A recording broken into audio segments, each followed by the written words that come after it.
And when your herds and flocks grow large, and your silver and gold increase, and all you have is multiplied, then your heart will become proud, and you will forget the Lord your God, who brought you out of Egypt, out of the land of slavery. He led you through the vast and dreadful wilderness, that thirsty and waterless land, with its venomous snakes and scorpions. He brought you water out of hard rock. He gave you manna to eat in the wilderness, something your ancestors had never known, to humble and test you so that in the end it might go well with you. You may say to yourself, my power and the strength of my hands have produced this wealth for me. But remember the Lord your God, for it is he who gives you the ability to produce wealth, and so confirms his covenant, which he swore to your ancestors, as it is today. If you ever forget the Lord your God and follow other gods and worship and bow down to them, I testify against you today that you will surely be destroyed. Like the nations the Lord destroyed before you, so you will be destroyed for not obeying the Lord your God.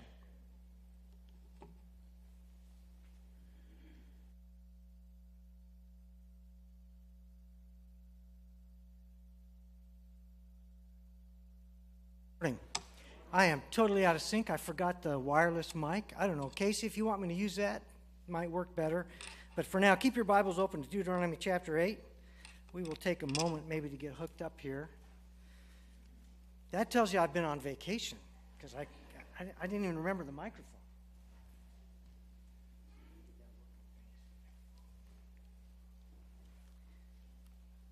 All right. There's the switch. See if I'm on. Testing 1, 2, 3. Does that sound like it's working? All right. I just broke it. Well, you know, it's good to be back. We have missed you, and obviously you're going to hope I go away again. All right. I'm going to put that in my pocket, and maybe that'll work. I have been thinking, as July 4th approaches, about the phrase, make America great again. Anybody hear that?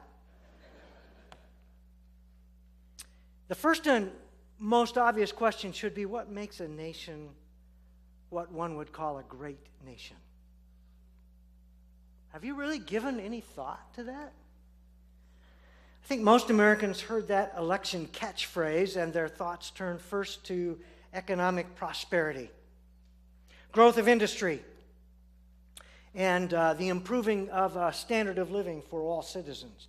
Perhaps some thought of military might, the ability to defend our own nation against aggression and perhaps advance the cause of freedom as we define it and peace.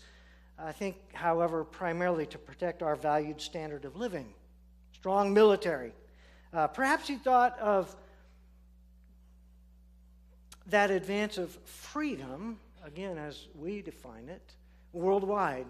I don't know what you may have thought of. I think few heard the words from the presidential candidate and thought he was talking about greatness in terms of a resurgence of biblical morality or revival of faith in the one true God. But the next, and perhaps a less obvious question, should be, what is the correct path to national greatness? I mean, you have to think about what it means to be great, but then how do you get there? How do you get to be a great nation? Apparently, as subsequent events have played out, what was on the mind of the now president were things like trade sanctions that would theoretically create a fairer playing field in world markets, or maybe be advantageous toward our own economy, American manufacturing process and products. Or maybe you could see how things played out and think that he was talking about flexing a stronger than you military power in an effort to force other nations to play nice with one another. In other words, we will advance our own cause in our own ways, and we would make America great because we are great. This week, as we celebrate our nation's birthday, we'll likely be tempted or encouraged in some ways to be proud of our nation, to be proud to be an American. We sing of it. But is it possible that that very pride could be a contributing factor in the moral freefall that we see happening in our nation today. This week, we continue preparing our hearts to witness a cycle of prosperity and then destruction, which we call the book of Judges. We're going to be launching into chapter 3 next week. And that book, we hope, will both teach us and also warn us. And a first warning, let me give to you today. Beware of a godless effort to make a nation great. Beware of a godless effort to make a nation great. It sounds so good. Make America great again. And perhaps good enough to win an election, right? Who wouldn't want America to be great again? But a poor understanding of greatness, and especially of the correct path to greatness, matters, shall we say, a great deal. What does the wrong path look like? Well, I would suggest that the wrong path to greatness begins where we've been talking about, in human pride. It begins in human pride. In the book of Deuteronomy, God is preparing the people for entry into the land, the promised land, the land where they will experience His grace, His blessing, His prosperity. And so He reiterates in chapter 5 of Deuteronomy, as they prepare to enter that land, what? The law, the 10 Commandments. These are the laws I'm giving you to obey. And then in chapter 6, he talks about the fact they need to teach those laws to their children. Walking in the way of God would be the path to ongoing blessing. And so in chapter 6, for instance, you notice he says at verse 3, "Hear therefore, O Israel, and be careful to do them," these laws, "that it may go well with you, and that you may multiply greatly, as the Lord, the God of your fathers, has promised you, in a land flowing with milk and honey." What is going to be the way to greatness? Obedience to God. That's the way. Walking in the way. And so of vital importance would be the passing along of the history of what God had done in bringing the nation to this place of entering a promised land, and what God had commanded them to do. The victories as they enter the land would be God's, but the Israelites would participate in them by defeating the unrighteous nations with God's help. That's chapter 7.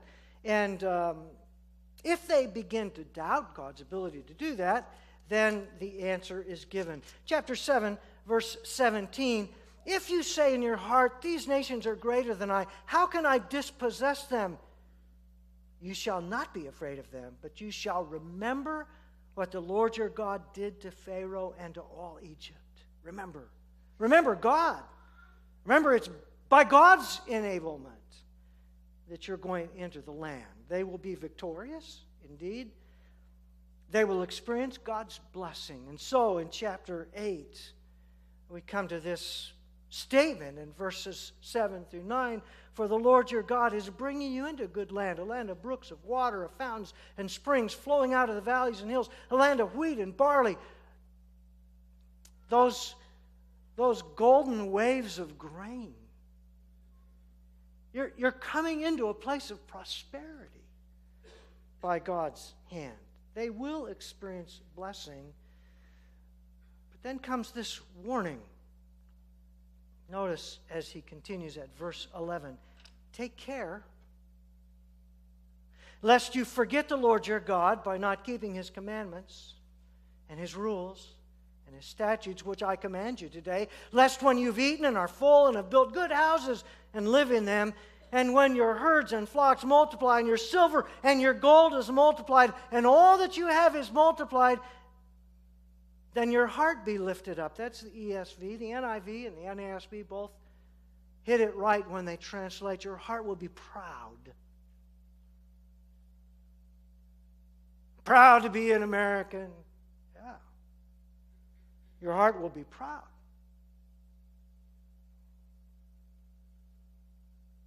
"And you forget the Lord your God, who brought you out of the land of Egypt, out of the house of slavery."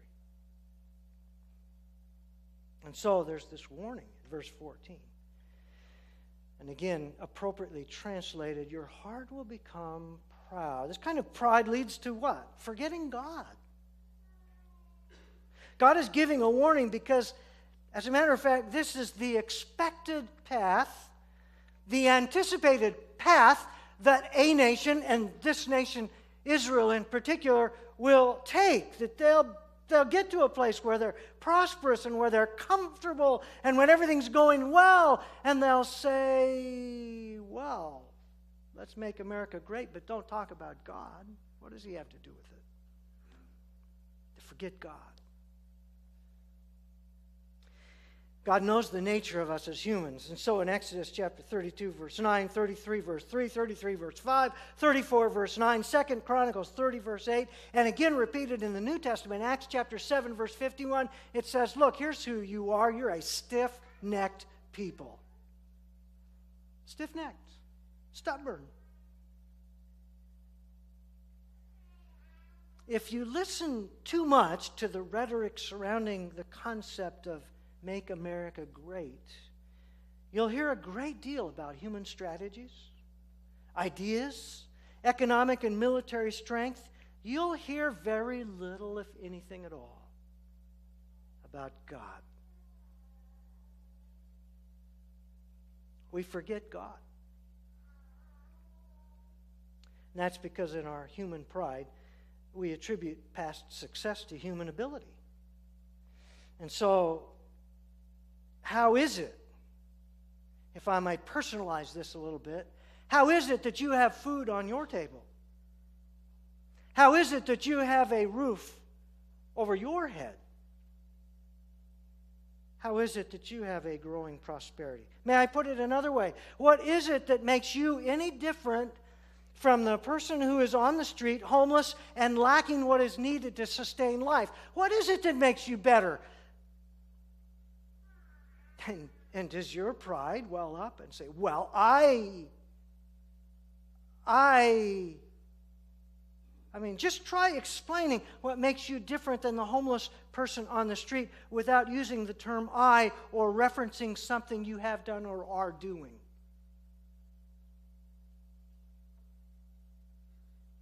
How is it that you have? Notice verse 17 of chapter 8. Beware lest you say in your heart, my power and the might of my hand have gotten me this wealth. Oh, man. I mean, we may not vocalize it, but how often is that the very thing that we think? I've worked hard. I've worked hard for what I have. Well, so? You forget, first of all, that what God did to bring you to this place of opportunity. Again, going back up to verse 14, they're going to enter this land. Then your heart be lifted up and you forget the Lord your God who brought you out of the land of Egypt who brought you to this place where you could enter a land that was going to be prosperous. Who got you there? God. Well, we forget that. You forget that it is only by God's enablement that you can do anything today. Look at verse 18. You should remember the Lord your God, for it is He who gives you the power to get wealth. You have strength. You have, the ability. Yeah. Who gave those to you? Who gives you the very breath in your lungs? And when you get proud, and when you attribute whatever greatness you might perceive is your own doing, you forget God. Verse 11, verse 14, verse 19. You get proud, you forget God, with the result that is always going to be true, whether it's ancient Israel or 21st century America. And we are seeing it everywhere, including, sad to say, in the church. The result is indifference to God's laws. Indifference to God's laws. read an interesting article while I was on vacation, and one of the questions it said was, why don't preachers in American churches talk about obedience anymore?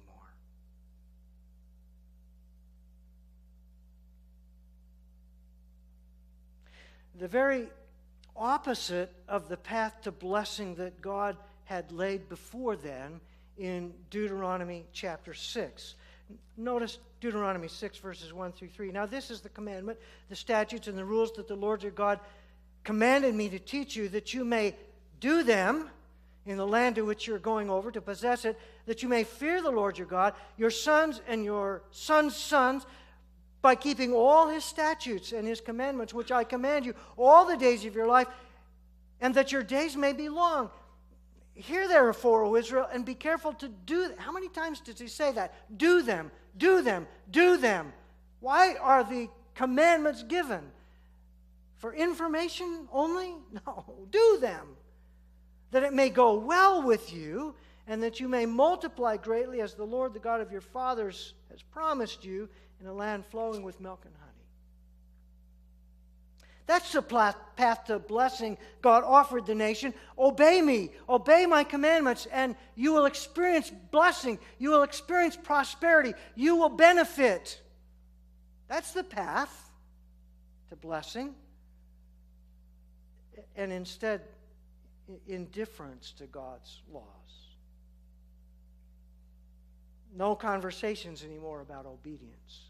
In fact, we don't even recount what the laws are. It will end sadly in destruction, verse 19. And if you forget the Lord your God and go after other gods and serve them and worship them, I solemnly warn you today that you shall surely perish. It will end in destruction.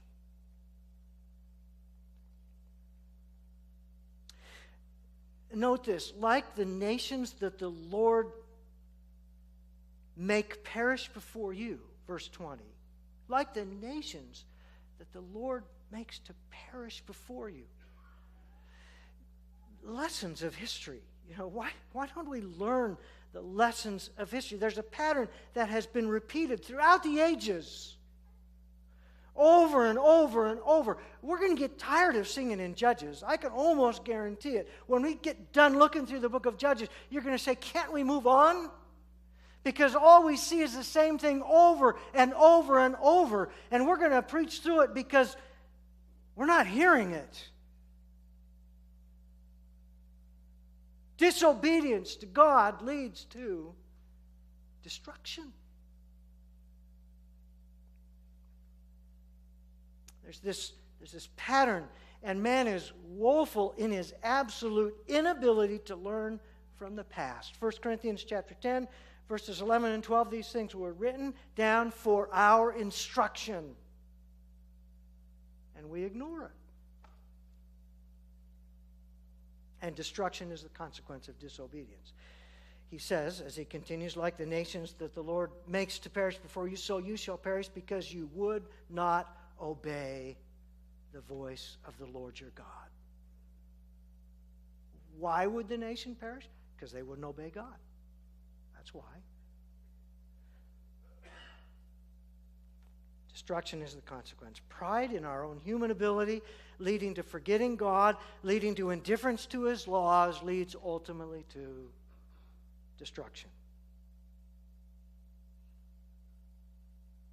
And so, listen carefully to the Make America Great ideologists.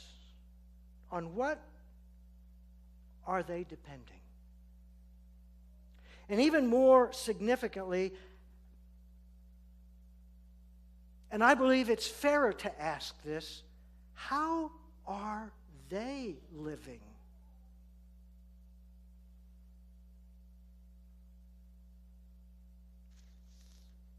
Are they espousing a path to greatness? Indeed? Or a path to destruction? The godless path leads to perishing. And so what is the only hope for a nation? Well, remember the Lord. Remember the Lord. This is the only hope for any nation. What do we put our hope in for whatever successes we might define as greatness? Is it a political party? I have to say that I believe younger generations in America today are very suspicious of our alignment with any particular political party, and I get that. Because there's not a political party out there that's promoting obedience to God. That's where we, as followers of Jesus Christ, should stand. What are we about? Are we about being Democrats? Are we about being Republican? No. As followers of Jesus Christ, we should be about obedience to God. That's what we should be about. And if there's a political party or political candidate that's trying to espouse some greatness for our nation in the total ignorance of God, dare we support them? Is it certain judicial wins? Isn't that wonderful that the Supreme Court will make a judgment in favor, as we perceive it, of freedom? Isn't that wonderful? But is that our hope? Do we hope that now that a liberal judge has told us that he's going to resign and there's an opportunity for a more conservative judge, perhaps one that will uphold the value of life? Is that where we put our hope?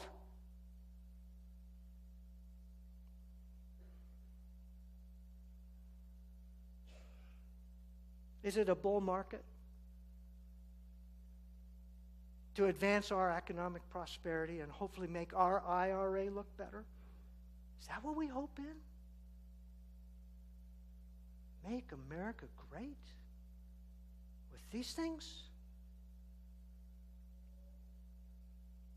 What's the way? From a humble position, acknowledge God. Look at verse 10. This is so significant. And you shall eat and be full. And you shall eat and be full. This is where God is going to bring you, to a place where you have sustenance and you're doing well, you're comfortable, and you eat and be full. And you shall what? Bless the Lord your God for the good land he has given you. Bless the Lord your God. Bless, it means to speak well of God. So when you experience these good things, he says, give credit where credit is due. We are to recognize in word and in our ways that God is the source of life and goodness. Bless the Lord your God for the good land he's given you. America, America, God shed his grace on thee. It's perhaps a statement.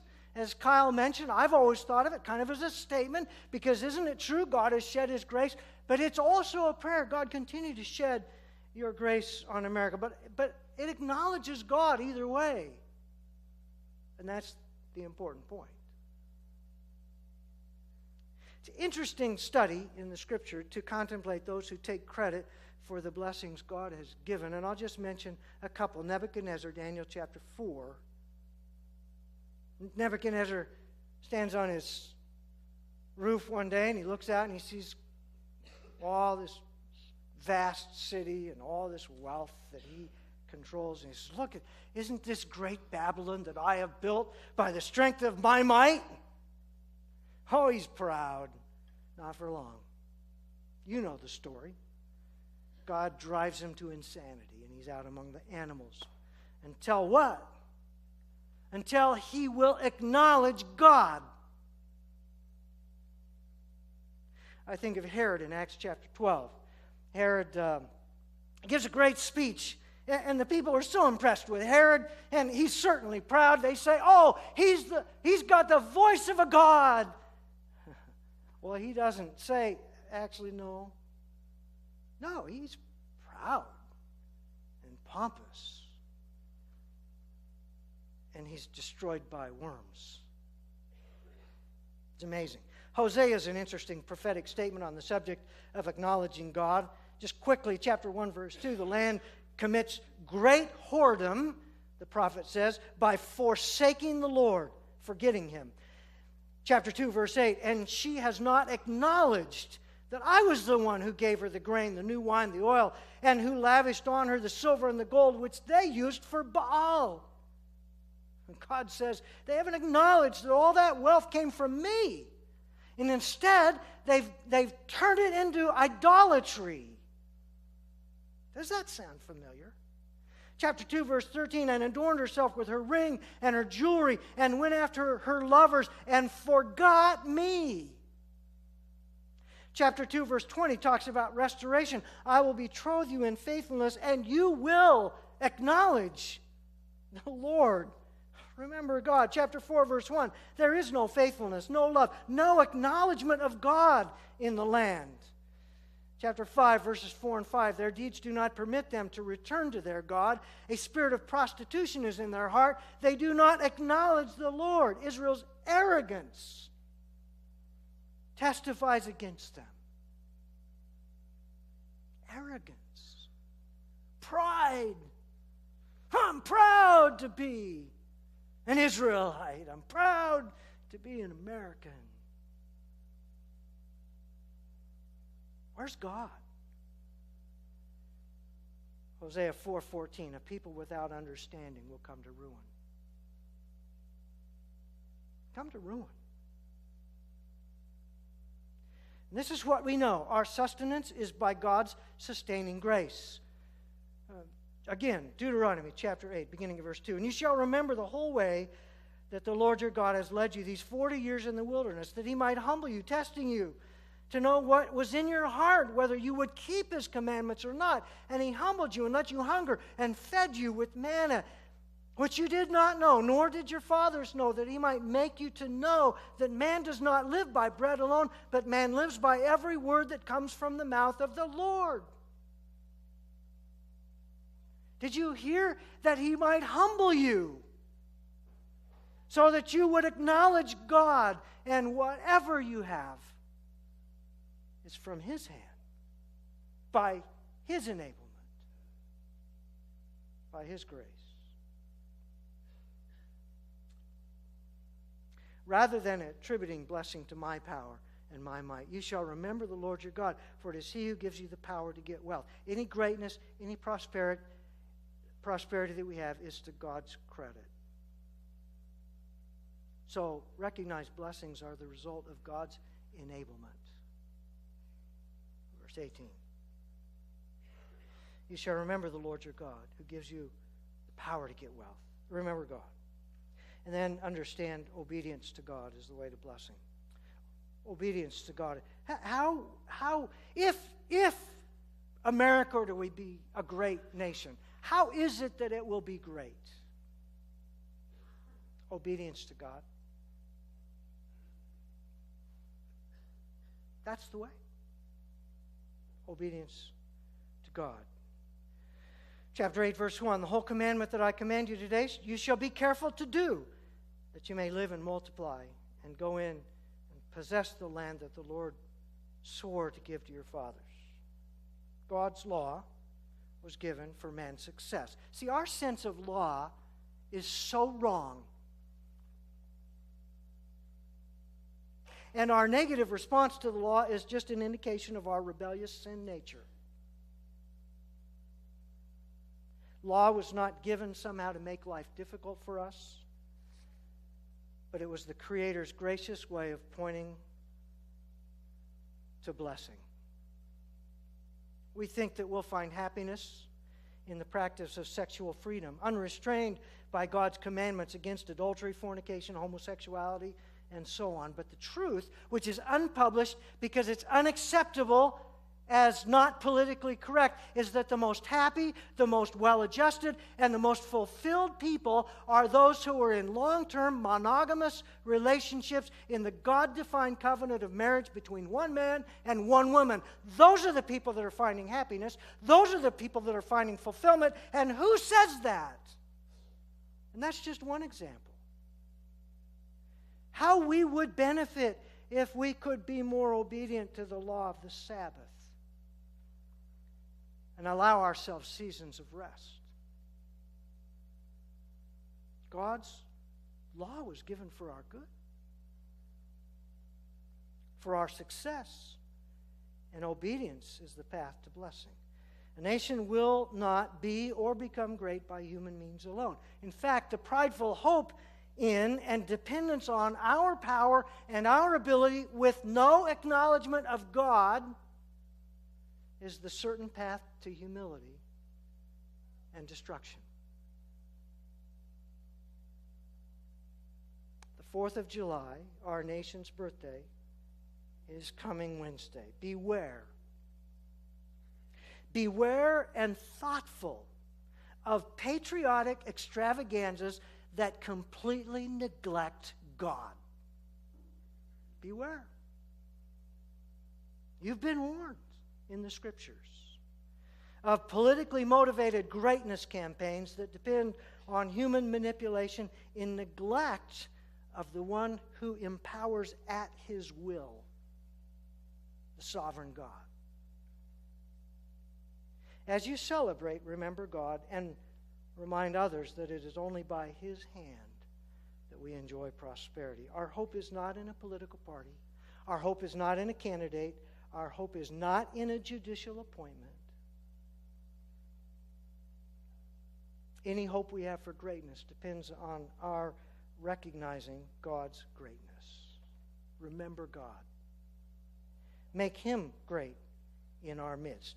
We must recognize our absolute dependence on Him and humbly commit ourselves to walk with Him. This table before us is a tool the Lord gave us specifically to remember. In Israel, there were stones and other memorials, feasts and so on, given to keep it before the people that it is God who enables. So here at this table, we remember our helpless and lost condition in sin, which He alone was able to remedy by the death of Jesus, the Son of God, in our place, paying the penalty for our sin on the cross of Calvary. This is the table for those who have put their faith in Christ to come, specifically to remember Him. To remember that we are eternally helpless without Christ. Let's prepare to remember how lost we are without Him and how grateful we are for His salvation, and acknowledge Him in every additional blessing that we might enjoy. We're going to pray, and then Kyle's going to come and prepare us for communion. Father, thank You for showing us a path to greatness in Your Word. We are quick to forget, quick to get behind some rally for greatness that totally ignores You. Forgive us for that. May we, as Your people, especially, remember You. And remember that if there's to be any greatness, it will come because a people are obedient to You. And by their obedience and their remembering and acknowledging that You are God, that there will be blessing. We thank You for the blessing of this table. May we prepare our hearts well to remember what Christ has done for us. In His name we pray. Amen.